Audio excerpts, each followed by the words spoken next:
Hello, good morning mga ka-IT. So for today, papakita ko lang sa inyo kung paano magbasa ng routing table. So start na natin. So let's say for example, kukuha ko ng switch dito. Okay. Tapos kukuha ko ng dalawang PC dito. Okay. So ngayon pupunta tayo sa connections. Itong thunder na icon dito, which means sa mga cable to. Gagamit tayo ng copper crossover. Okay, kasi PC to router is crossover. Same device. Okay. May feature kasi sila ng same device. Kaya we use crossover cable. Okay. So, next nyan is pupunta tayo dito sa gig 000. Okay. Punta tayo sa CLI. Again, would you like to enter the initial configuration dialog? No ang sagot dyan. Letter N. Okay. Nasa user exec mode tayo. Pupunta tayo sa privilege exec mode. Ngayon sa privilege exec mode, meron tayong gagawing verification command para ma-check natin yung routing table. So, para ma-check natin yung routing table, type natin ang show IP route.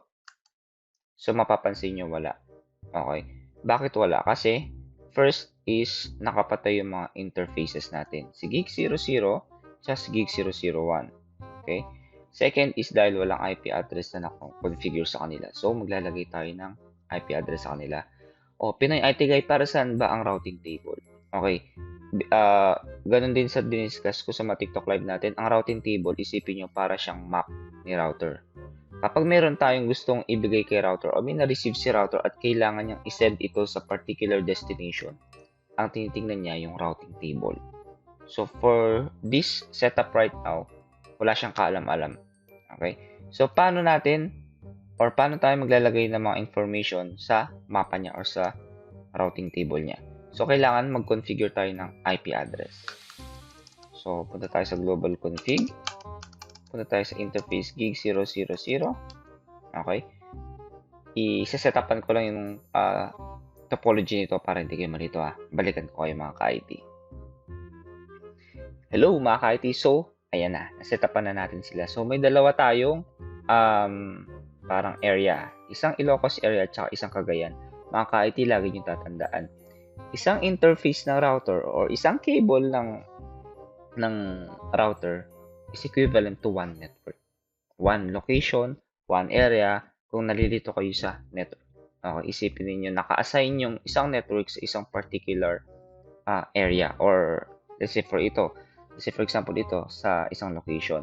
So si 192.168.1.0/24 network siya, i-assign natin siya kay Ilocos. Kay Cagayan naman, i-assign natin siyang network na 192.168.2.0/24. So, ang gagawin natin yan, mapapansin nyo, lahat ng PC natin, .100 yung dulo.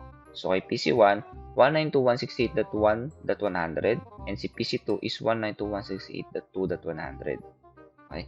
Sa router naman natin, which is mag-a-act sila as default gateway, si gig 000 magiging 192.168.1.1 siya and si gig 001, 192.168.2.1. So, configure tayo. So, nasa interface gig 000 tayo. Kay router. Type natin is IP address 192.168.1.1.0. Okay, ang /24 natin is 255.255.255.0. Enter. Tapos no shutdown. Pansin niyo, pag pinindot ko na shutdown, magre-red or magi-green itong gig 000 na to. Okay. Nag-green siya kasi tinurn on na natin yung port. Okay. Check natin ang routing table. Okay. Pansinin niyo, under C, ang code ng C dito is connected. Ibig sabihin, directly connected siya. So, sabi niya dito, okay, meron ako network, 192.168.1.0, okay, is directly connected kay gigabit 000. So, kung mapapansin niyo kanina, check natin ang command na show IP interface brief. Isa sa mga favorite command ko. makikita natin yung makinonfigure nating IP address sa interface. Kanina, nag-configure tayo ng 192.168.1.1 kay gig 000 at tinurn on natin yung port. Okay, nang dahil doon, lumabas siya sa routing table. Sabi ni router, kilala ko si 192.168.1.0 network. Okay, kasi directly siyang nakakonected kay 000, gig 000, and may IP address siya na 1.1. Okay, try naman natin si gig 001. So, si gig 001 is 192.168.2.1. Okay, so configure terminal, interface gig 001, IP address 192.168.2.1, 255.255.255.0 for the subnet mask, enter. Ngayon, check muna natin siya kung lumabas siya.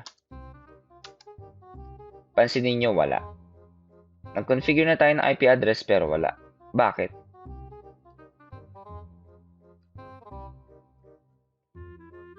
Bakit? Check natin ang show IP interface brief. Okay? 2.1 pero naka-administratively down. Baka may mga instances kasi mga ka-IT na hindi lumalabas ang network. Check nyo, make sure na naka-up yung port. Okay?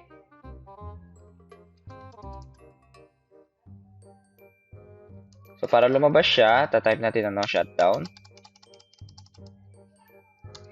Tapos, i-check ulit natin yung routing table. So, mapapansin niyo meron na siyang dalawang network. Dahil sa letter C na to. So, ngayon mga ka-IT, dito sa routing table natin kay router, sinasabi ni router, meron akong currently 2 networks na kilala. Okay? Which is directly connected dahil sa letter C na to. Una, si 192.168.1.0/24 directly connected siya at naka-attach siya kay gig 000. And meron din akong 192.168.2.0/24 which is directly connected kay gig 001.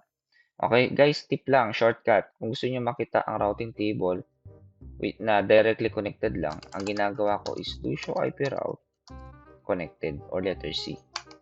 So, mafi-filter out lang natin sino mga directly connected. Okay?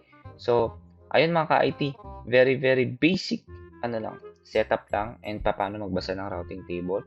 Hopefully, may na-gets ulit kayo dito sa ating maikling vlog na to. And sana mag-subscribe pa kayo para makapag-upload pa tayo ng maraming basic tutorial sa mga IT student pagdating sa Cisco subjects ninyo. Okay ba yung mga ka-IT?